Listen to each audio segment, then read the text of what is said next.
दुनिया भर में सेहत का एक बढ़ता हुआ खतरा है और वो है एंटी माइक्रोबल रेजिस्टेंस। ये है क्या? ये वो हालत है जब जरासीम आम एंटीबायोटिक्स को संभालने लगते हैं और दवाएं उन पर असर नहीं करती हैं। उसका नतीजा ये होता है कि जो छोटे मोटे इन्फेक्शंस होते हैं वो भी किसी शख्स के लिए जानलेवा शक्ल इख्तियार कर लेते हैं।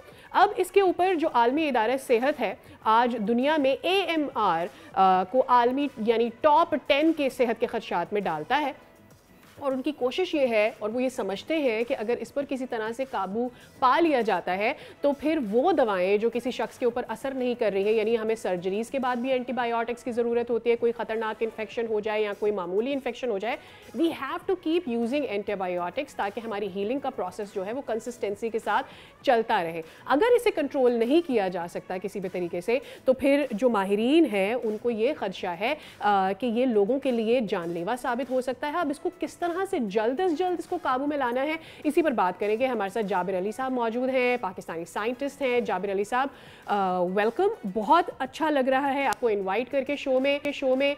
ये मुझे सुन के बहुत ख़तरनाक लग रहा है। गुज़िश्ता कुछ महीनों से ये खबर गर्दिश कर रही थी कि एंटीबायोटिक्स जो हैं वो काम करना छोड़ देते हैं।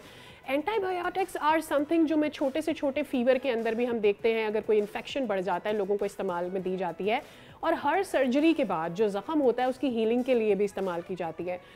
क्या असर है बॉडी में, ऐसा क्या चेंज है जिसकी वजह से ये एंटीबायोटिक्स काम नहीं कर रहे? जैसा हमें थोड़ा सा एजुकेट कीजिएगा इसके ऊपर।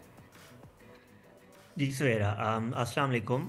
एंटीबायोटिक्स जैसे कि आपने बताया कि बैक्टीरिया के अगेंस्ट यूज़ होते हैं, तो क्योंकि एंटीबायोटिक्स बहुत ज़्यादा एक्सेसिव यूज़ हो रहे हैं ह्यूमंस में और वेटरनरी सेक्टर्स में, इस वजह से एंटीबायोटिक रेजिस्टेंस का जो इशू है वो आ रहा है। तो एंटीबायोटिक रेजिस्टेंस की होती क्या है कि बैक्टीरिया जब अपनी बॉडी में, मींस कि बैक्टीरिया की बॉडी जब अडॉप्ट कर लेती है एंटीबायोटिक्स को और वो एंटीबायोटिक्स उसके अगेंस्ट इफेक्टिव नहीं रहते, तो वो उसके जीनोम में चेंज आती है, यानी उसका जो DNA होता है बैक्टीरिया का वो चेंज करता है। जब सही। एंटीबायोटिक्स इम्प्रॉपर यूज़ होते हैं तो उस वक़्त बैक्टीरिया अपने जीनोम को चेंज करता है और कुछ ऐसे केमिकल्स जिनको हम एंजाइम्स कहते हैं वो बनाता है और एंटीबायोटिक्स जो हम दे रहे हैं उनको डिग्रेड कर देता है या तबाह कर देता है, वो उसके अगेंस्ट इफेक्टिव नहीं रहती ना। राइट। ज़रा हमें बताइएगा कि क्या ऐसा भी है, द लॉट ऑफ पीपल वो ये कहते हैं कि जो आप ओवर डोजेज ऑफ एंटीबायोटिक्स करते हैं और फिर ये एंटीबायोटिक्स आपकी बॉडी के ऊपर काम करना बंद कर देते हैं, या ये कि वो लोग जो अद्वियात का बहुत ज़्यादा इस्तेमाल करते हैं उनके साथ भी ऐसा हो जाता है। क्या ये मिथ जो है ये ठीक है? ये बात किसी रिसर्च की बेस पर की जा रही है या नहीं? जी, जो एंटीबायोटिक्स है उसका ह्यूमन बॉडी पे जो है ह्यूमन बॉडी उसके खिलाफ रेजिस्टेंस नहीं करती। बेसिकली वो बैक्टीरिया उसके खिलाफ रेजिस्टेंट करता है, जिस इन्फेक्शन के अगेंस्ट वो एंटीबायोटिक यूज़ होती है।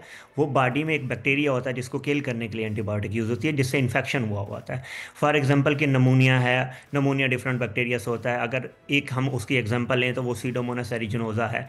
तो हम सही। जो एंटीबायोटिक यूज़ करते हैं उस बैक्टीरिया को मारने के लिए यूज़ करते हैं और बैक्टीरिया अडॉप्ट करता है और बैक्टीरिया रेजिस्टेंस क्रिएट करता है एंटीबायोटिक्स के अगेंस्ट। और ये ओवर यूज़ से भी हो सकता है, ये लेस यूज़ से भी हो सकता है। इसको हम कहते हैं इम्प्रॉपर यूज़, कि अगर कोर्स एंटीबायोटिक्स का पूरा नहीं हुआ, सपोज दैट कि किसी पेशेंट को डॉक्टर ने 3 दिन के लिए कहा था कि आपने ये एंटीबायोटिक लेना है और उसने 2 दिन लेने के बाद उसको छोड़ दिया, या किसी ने एक्सेसिव यूज़ कर लिया एंटीबायोटिक, तो ये राइट। ओवर यूज़ से भी हो सकता है, एक्सेसिव यूज़ से मीन्स एक्सेसिव यूज़ से हो सकता है, लेस यूज़ से हो सकता है। मीन्स एंटीबायोटिक अगर लेना है तो वो प्रॉपर लेना है। और सही। इसमें बहुत बड़ा मसला वेटरनरी सेक्टर का भी है कि क्योंकि वेटरनरी सेक्टर से बहुत ज़्यादा एंटीबायोटिक यूज़ होते हैं और रीसेंट रिसर्चेस के मुताबिक वेटरनरी सेक्टर में ह्यूमन एंटीबायोटिक्स भी यूज़ हो रहे हैं। राइट। अच्छा, अब ज़रा हमें अपनी जर्नी के बारे में बताइएगा जाबिर साहब, क्योंकि हम ये जानते हैं कि एक छोटे से गांव से निकलकर ऑक्सफोर्ड का सफ़र इतना आसान नहीं होता और फिर वहाँ तक अपनी रिसर्च लेकर जाना और फिर उसमें पज़िराई हासिल करना और फिर बैक इसके अंदर अपना किरदार भी अदा करना, ख़ासतौर पर जब हम एंटीबायोटिक्स की बात कर रहे हैं। So just walk us through your journey. जी, मैंने अपनी इब्तदाई एजुकेशन अपने गांव के गवर्नमेंट स्कूल से हासिल की। मेरे गांव का नाम कुंडल खोखरा है और ये डिस्ट्रिक्ट झंग का एक छोटा सा गांव है। तो इब्तदाई तालीम वहीं गांव से शुरू की। फिर मैंने अपना जो एफएससी था वो लिया college of science government college से हासिल की। उसके बाद मैंने अपनी यूनिवर्सिटी की education university of agriculture Faisalabad से हासिल की। और फिर मैं यूनिवर्सिटी ऑफ ऑक्सफोर्ड में अभी पढ़ रहा हूँ। तो मैं जितनी भी मेरी एजुकेशन है वो सारी गवर्नमेंट स्कूल से है और गवर्नमेंट यूनिवर्सिटीज़। ठीक है, और ये भी बता दीजिएगा कि वो लोग जो आपको इस वक्त देख रहे हैं, मैं जानती हूँ एक ह्यूज नंबर ऑफ पीपल है जो कि रिसर्च में काम कर रहे हैं, देन लॉट ऑफ पीपल जो शायद सोचते हैं लाइक जैसे हमारे बच्चे, मेरा बेटा आजकल सोच रहा है इस बारे में कि रिसर्च क्या होती है, रिसर्च में कैसे जाना है, कैसे मेडिकल साइंसेस में रिसर्च की जा सकती है, मेडिकल साइंसेस के लिए साइंटिस्ट बना जा सकता है। So you are a huge motivation. Just let me and our viewers know कि किस तरह से आप अपनी एजुकेशन को बेहतर कर सकते हैं, कहाँ कहाँ जाना चाहिए ताकि हम हमारे मुल्क से भी साइंटिस्ट आलमी दुनिया पर जाएं और आलमी मंजरनामे पर जाके चमके। जी, सबसे पहली बात तो यही है कि आपको क्लैरिटी होनी चाहिए कि आप किस डोमेन में काम करना चाहते हैं, और उस डोमेन के रिलेटेड जो रीसेंट पब्लिश्ड रिसर्च आर्टिकल्स हैं उनके साथ आप कनेक्टेड रहें। क्योंकि रीसेंट रिसर्च के साथ जब आप कनेक्टेड रहते हैं तो आप काफ़ी ज़्यादा इम्प्रूव करते हैं, और आपको पता होता है कि इस वक्त दुनिया किस स्टेज पे है, या मेरे फील्ड में रिसर्च कहाँ जा रही है।